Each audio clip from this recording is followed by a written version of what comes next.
قادریت پہنچاتی کہاں ہے؟ بات کچھ اور کرنے چلا تھا لیکن مضبوط جتنا وسیلہ ہوگا کامیابی اتنی ہوگی. اس لیے یہ بھی کہہ دوں ہر مہینے کی 11 تاریخ کو غوث پاک کی نیاز دلاؤ, چاہے ایک گلاس پانی پر ہی فاتحہ دلاؤ. نام غوث پاک, غوث پاک کہتے ہیں جہاں میرا نام لیا جاتا ہے, پہلے تو یہ کہتے ہیں کہ جب تک میں نہیں چاہتا یہ فرمان پر میں مر جاؤں, ایسا لگتا ہے کہ اللہ نے قسمت مجھے کیا عطا کی ہے, کیا قسمت دی ہم کا.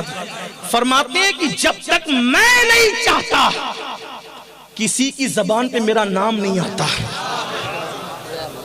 فرماتے ہیں جب تک میں نہیں چاہتا کسی کی زبان پہ میرا نام نہیں آتا, اور جس کی زبان پہ میرا نام آتا ہے پھر وہ کبھی مصیبت میں نہیں رہتا. ہمارے مہریرہ کے مرشد حضور اچھے میاں فرماتے ہیں غلام غوث اعظم بے کسو مستر نمی مانن, غلام غوث اعظم بے کسو مستر نمی مانن, اگر مانن شبے مانن شبے دیگر نمی مانن. کہتے ہیں کہ غوث پاک کا جو غلام ہے وہ کبھی بے کس نہیں رہتا, بے بس نہیں رہتا, کبھی پریشان نہیں رہتا. اگر اس کو پریشانی آتی ہے تو صرف ایک رات کے لیے آتی ہے, پھر کبھی نہیں آتی. یہ ہے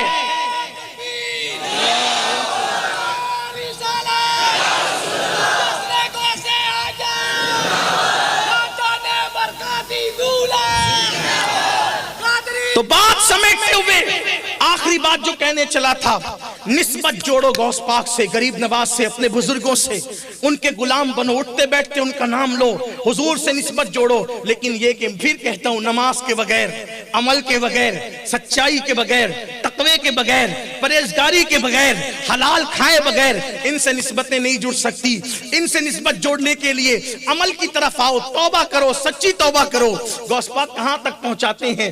بیان کیا جاتا ہے کہ غوث پاک کے یہاں روزانہ بڑے بڑے لوگ آتے تھے. کتنے بڑے بڑے لوگ آتے تھے یہ آپ کو صرف بتا دوں, کتنے بڑے بڑے. محبوب الہی فرماتے ہیں, محبوب الہی آبرو سلسلہ چشتیہ حضرت محبوب الہی شیخ نظام الدین اولیاء محبوب الہی ہے, اس لیے کہ محبوب سبحانی کی شان بیان کرنے کے لیے کوئی محبوب الہی ہی چاہیے.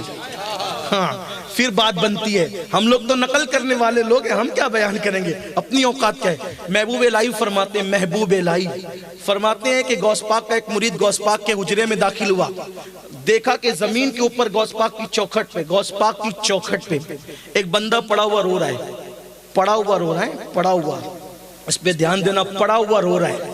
اور اندر کہتا ہے کہ جانا نا ذرا غوث پاک سے کہنا مجھے معاف کر دے, غوث پاک سے کہنا مجھے معاف کر دیں, توجہ ہے مجھے معاف کر دیں. وہ قادری غلام اندر گیا, کہا سرکار وہ جو دروازے پہ پڑا ہوا ہے معافی مانگ رہا ہے, اس کو معاف کر دیجئے. مسکرا کے کہا بیٹے جانتا ہے وہ کون ہے؟ کہا حضور کون ہے؟ تو کہا بیٹے وہ ابدال ہے, ابدال. کون ہے؟ ابدال. ابدال سمجھا؟ ابدال. ابدال کس کو کہتے ہیں؟ ولی ہزاروں کی تعداد میں ہو سکتے ہیں, لاکھوں کی تعداد میں ہو سکتے ہیں. ابدال ہر زمانے میں صرف 40 ہوتے ہیں, صرف 40. یعنی کتنی محدود اور سلیکٹڈ کوالٹی ہے کہ ہزاروں میں یہ 40 ہوتے ہیں. اور یہ ابدال کون ہے؟ حضور کی حدیث ہے, اجابت الغوث میں علامہ شامی نے لکھا ہے, انہی ابدالوں کی وجہ سے بارش برستی ہے, انہی ابدالوں کی وجہ سے مصیبتیں ٹلتی ہے, انہی ابدالوں کی برکت سے مسلمان جنگ میں فتح حاصل کرتے ہیں, انہی ابدالوں کی وجہ سے زمین سے اناج پیدا ہوتا ہے, انہی ابدالوں کی وجہ سے مومنوں کو عزت ملتی ہے. یہ ابدال لوگ اتنے بڑے ہوتے ہیں اور وہ ابدال وہاں پڑا ہوا ہے. اگر یہ بات کتاب میں نہ لکھی ہوتی تو ابدال کے لیے کبھی پڑے ہوئے کا لفظ کہنے میں میری ہمت نہیں تھی, لیکن بات کہہ رہا ہوں. کہا بیٹا وہ جو پڑا ہوا ہے وہ ابدال ہے, ابدال. کہا ابدال ہے سرکار, اس کی یہ حالت ہوئی کیسے؟ کہا بیٹا اس لیے ہو گئی کہ اس کے اور بھی 2 دوست تھے, یہ تینوں بغداد میں اڑتے ہوئے جا رہے تھے, اڑتے ہوئے جا رہے تھے. لیکن جب اپنی خانقاہ قادری آئی نا, غوث پاک کی خانقاہ, جب اپنی خانقاہ قادری آئی تو ایک ابدال ادب کی وجہ سے دائیں ہٹ گیا اور دوسرا ابدال ادب کی وجہ سے بائیں ہٹ گیا. انہوں نے سوچا میں بھی ولی وہ بھی ولی, میں نے کیوں ہٹنا؟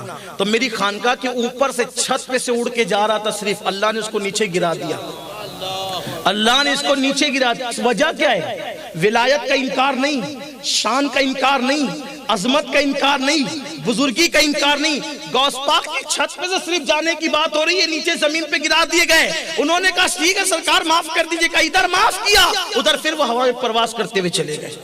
جہاں ابدالوں کا یہ حال ہے، اپنی کیا اوقات.